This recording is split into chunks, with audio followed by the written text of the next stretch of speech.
Hello everyone, কেমন আছো? আশা করি ভালো আছো। চলো আজকের সন্ধ্যাটায় অন্যরকম কিছু বানানো যায়। তো দেখেই বুঝতে পারছো এটা কী করেছি, রোল করেছি।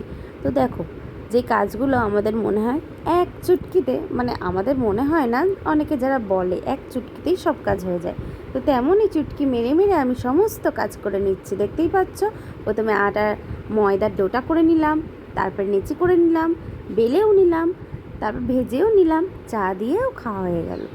তারপরে দেখো এক চুটকিতে আবারও কিছু বেলে নিলাম, তারপর কিছু কেটেও নিলাম, তারপরে আবারও কড়া বসিয়ে দিলাম, তারপরে কিন্তু তেল দিয়ে ডিমটা দিয়ে আর তার উপরে কিন্তু পরোটা দিয়ে দিলাম। এটা কি হচ্ছে বুঝতেই তো পারছো। আমি তো সবকটা রোল বানিয়েই নিলাম, সরি রোল এখনও বানানো হয়নি। তো সাজাচ্ছি, প্রথমে আমি শসা দিয়ে দিলাম, তারপরে দিয়ে দিলাম পেঁয়াজ কুচি, তারপরে দিয়ে দিলাম লঙ্কা কুচি। আর এখানে কিন্তু এই আস্ত বাদামগুলো দিলে আরও খেতে আরও বেশি ভালো লাগে। আর সসটা না দিলে কিন্তু একটুও মানায় না। তো আমার ছেলে একটু লেবুর রসও চিপে দিল। তো দেখো এইভাবে একটু ডেকোরেশন করে নিলাম, তার উপরে দেখো আমি একটু বাদামও ছড়িয়ে দিলাম। এইভাবে এক এক করে আমি সবকটা রোল করে নেব, ঘুরিয়ে ঘুরিয়ে তারপরে কাগজ দিয়ে মুড়িয়ে নিচ্ছি। তো এখানে আমি 3খানা মতন করেছিলাম, আর বাদবাকিগুলো আমার চা দিয়ে খাওয়া হয়েছিল, আমার মানে সবাই মিলে আর কি।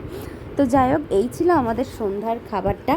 আর এই রোলগুলো কিন্তু বাইরে কিনতে প্রচুর টাকা নেয়, এর থেকে বাড়ি বানিয়ে খাওয়াটাই ভালো। আর টেস্টটাও খুব সুন্দর হয়েছিল। তো কেমন লাগলো অবশ্যই জানিও। টাটা।